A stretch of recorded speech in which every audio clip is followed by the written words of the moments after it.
Now, we always use the term growing exponentially, like our problems are growing exponentially or something's growing exponentially. What we mean is that something is growing really, really fast. So in this section, we're going to see what exponential growth is, how quickly um, an exponential function grows, and we're going to see some examples which demonstrate how fast this growth happens.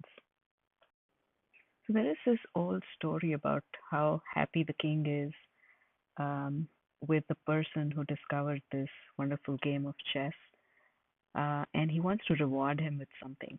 So the mathematician who actually discovered this game says, okay, so this is how I want my reward. Consider the 8 by 8 chessboard. So we have a chessboard. So we have 1, 2, 3, 4, 5, 6, 7, and then we have the same thing. So it's a square board, and then I'm just drawing a few squares so you get an idea.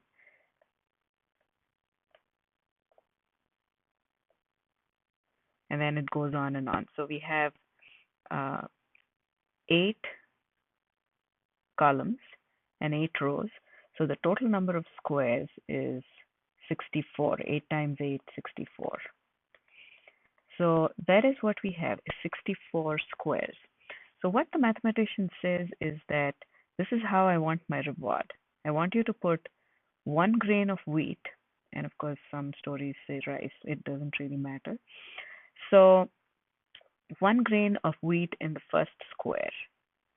The second square, I want you to double it, and you'll have 2 grains of wheat in the second. Double that, and you'll have 1, 2, 3, 4 grains of wheat in the third square, and keep going on and on, doubling it each time. Let's see how this particular model works. So let's look at this. So the number of grains in the first square is 1. In the second square, we have double that, so that is 2 times 1, that is 2. Number of grains of wheat in the third square is double what you have in the second square. So when you double 2, it becomes 2 times 2, 4. So we have 2 squared. In the fourth square, we have 2 cubed. And finally, we stop with the 64th square, and we have double of what was in the 63rd square. So in the 63rd square, we had 2 to the 62 grains of wheat, and we double that, so it's 2 times 2 to the 62. If you remember the rules of exponents, when you multiply two numbers with the same base, which is 2, all you have to do is add the exponents. That's how we get 62 plus 1, 63. So now we know how many grains of rice or wheat are in each square. 2 to the 63 in the 64th square. So now the mathematician says, this is the model, and then I want to collect all the grains at the end, and that's going to be my reward. So the king is quite happy because it seems like it should be nothing. But let's see exactly how the king gets tricked. So now we need to find out the total number of grains of wheat on the entire chessboard. So let's add it up, and we're going to call it S64, which is the sum of all the grains in 64 squares.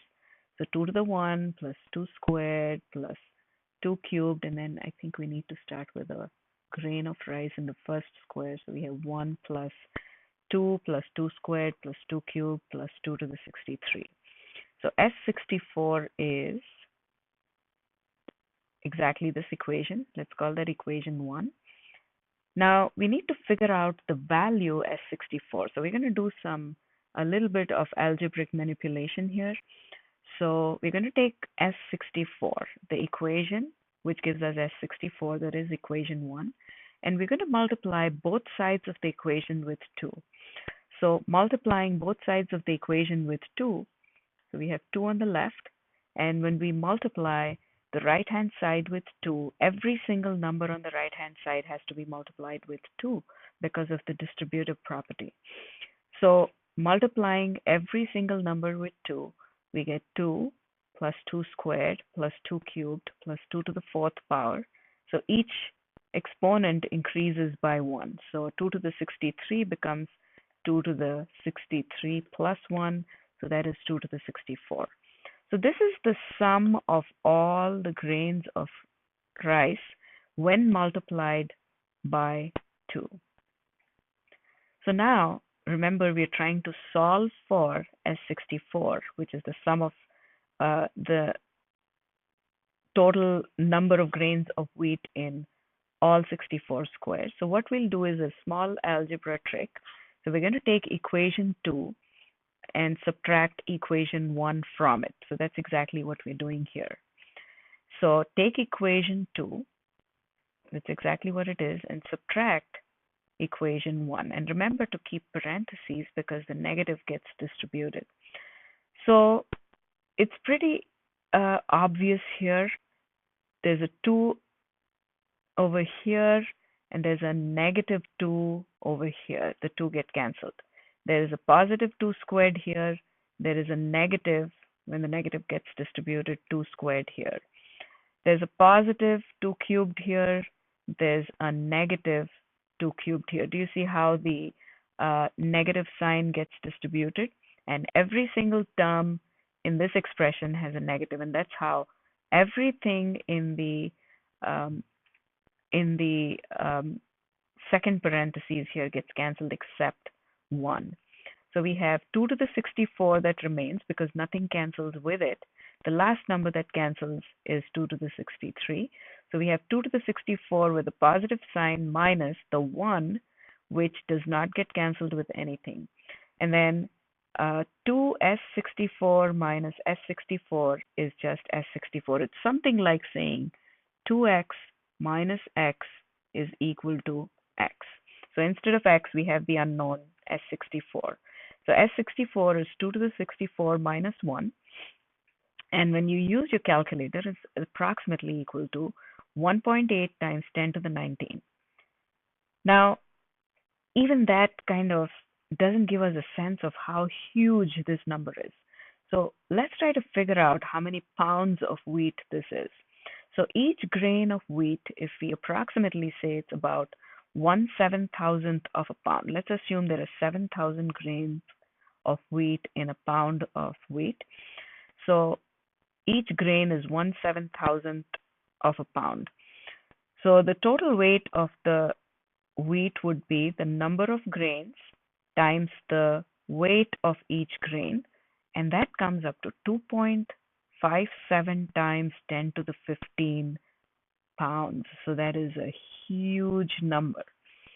And this is an extreme example of exponential growth. So this is how functions grow exponentially, quantities grow exponentially.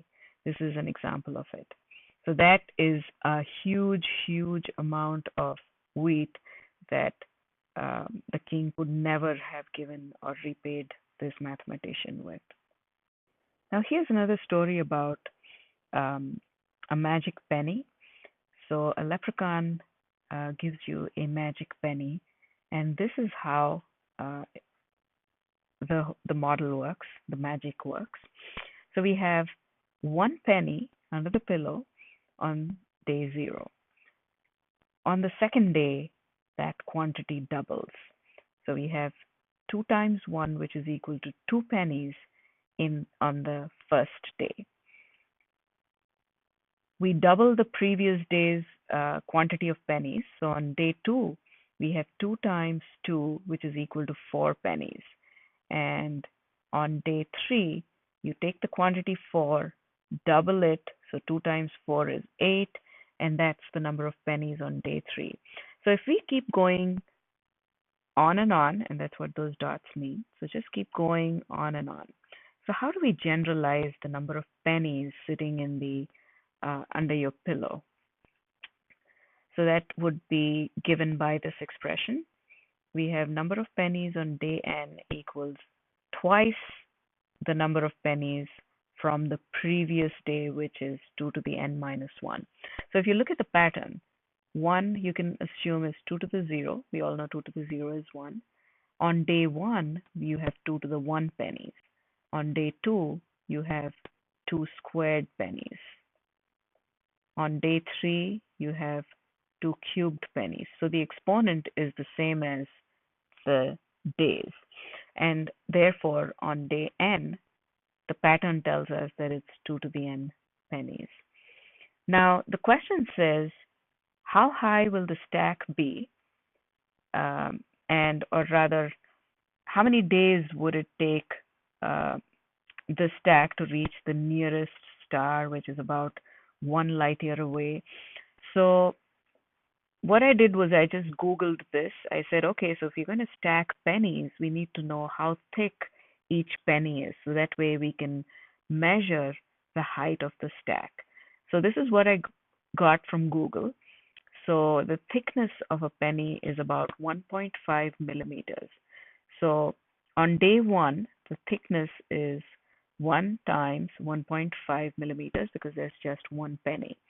On day 1, it would be 2 pennies, each of thickness 1.5. So the total thickness is 2 times 1.5. On day 2, the thickness is 2 squared times 1.5. And on day 3, it is 2 cubed times 1.5. And on day n, it is 2 to the n times 1.5 millimeters.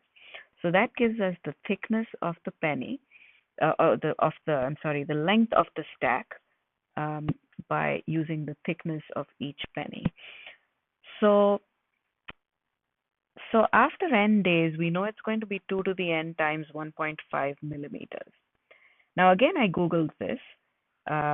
1 light year is how many millimeters? It's huge. It's 9.46 times 10 to the 18 millimeters. I got this by Googling that information. So we want to find out how many days, which means what is n for the stack to equal a height of at least 9.46 times 10 to the 18 millimeters. So to reach the nearest star, that's how high we want to be, how high we want the stack to be. Now I just did a guess and check method. I entered numbers for n into the calculator, and these are the two numbers that are important to us. 2 to the 62. So when I plug in n equals 2 to the 62 and then multiply it with 1.5 millimeters to find the height of the stack is 6.9 times 10 to the 18. Now 2 to the 63, the next level where I increase n by 1, is equal to 2 to the 63 times 1.5 millimeters, and the height of the stack is 1.38 times 10 to the 19 millimeters.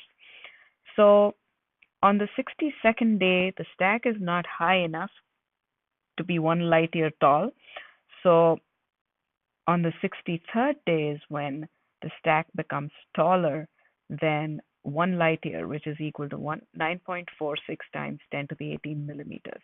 So this stack can be used to reach the nearest star.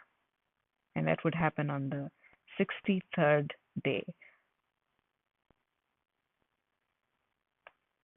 So on the 63rd day, let me just make a correction here. The length of the stack is going to be 1.38 times 10 to the 19 millimeters. And that's how we'll be higher than 9.46 times 10 to the 18 millimeters, which is 1 light year. In the previous two examples, we've seen how quickly the exponential function grows. And what do we mean by exponential functions? We've seen two examples. So we have 1, and then we have 2 times 1, and which is 2, and then we have 2 times 2, which is 4, that is 2 squared. So we have 1, 2, 2 squared, 2 cubed, etc. This is called exponential growth because you can write this function as y equals 2 to the n, and the exponent is what is changing every time, and that's what makes the function grow so fast. So when we say the function is growing fast, it means that y, when you plug in n and keep increasing it, increases much faster than, let's say, a linear function, which is a straight line function. So if we compare the two, if this is what a linear function looks like, then the exponential function looks like this. After a certain point, the growth of the exponential function is really fast. And what do we mean by growth? It just gets higher and higher really quickly while the straight line just grows gradually. So an exponential function is when you either keep doubling or tripling or keep multiplying each number with a whole number or a fraction, and that will depend on whether we want to increase exponentially or decrease exponentially. So let's look at the next example. So in this story, it's not really a story, this could happen for real, but there is a situation where there is a 1 liter bottle and it starts off with a single bacterium, and that happens at 11 a.m. There's one single bacterium in the bottle, and we all know how bacteria multiplies. So here we have a timeline. So at 11, there's just one bacteria. At 11:01, so in 1 minute, the number of bacteria doubles. So you have 2 times 1, that is equal to 2 bacteria. And you can see the same growth pattern as you've seen in the last two examples. At 11:02, you have 2 times 1, that is equal to 2 squared bacteria. And 11:03, we have 2 times 2 squared, 2 cubed bacteria. So each minute, the number of bacteria in the bottle are doubling. So let's look at the pattern. 11:01, 2 to the 1 bacteria. 11:02, 2 to the 2 bacteria. 11:03, 2 to the 3 bacteria. 11:15, clearly that number has to match. The exponent on the 2 has to match the number of minutes according to this pattern. So it's 2 to the 15 bacteria, which is 32,768 bacteria in 15 minutes. Now the second question says, what fraction of the bottle is full at 11:15? So let's just think about this. According to the information given, the bottle is full at 12:00 exact. So the bottle is full, which means it's 100% full. So it's 1 of the entire bottle at 12. Now, since each minute the bacteria are doubling, so now we're kind of working backwards. At 11:59, a minute before noon or 12, the bottle would only be half full, because if you work back in this direction, if it was full, half full at 11:59, the number of bacteria get doubled and it's full at 12:00. So now we're just walking backwards in this process. So the bottle is 1/4 full. So basically it's 1/2 squared full. It's half of half full at 11:58, which is 1 minute before that. So let's look at a pattern here. So at 12:00, it's 1/2 to the 0. At 11:59, which is 1 minute less than 12, it is 1/2 to the 1 full, which is half full. 2 minutes less than noon, so that's 11:58. See how this number matches this? 2 minutes before noon, it's 1/2 squared full, which is 1/4 full. Now, just to give you an idea, now, what if it was 3 minutes less than noon? So at 11:57, this would be 1/3 this number has to match the exponent. So it's 1 over 2 cubed and so on. So once we recognize the pattern, we don't have to go through every single step, obviously. So if it's 11:15, then it is 45 minutes less than noon. And this 45 would be the exponent of the 2 in the denominator. So it's 1 over 2 to the 45th full. So that is how full the bottle is at 11:15. It's practically empty, but very quickly it fills up in 45 minutes.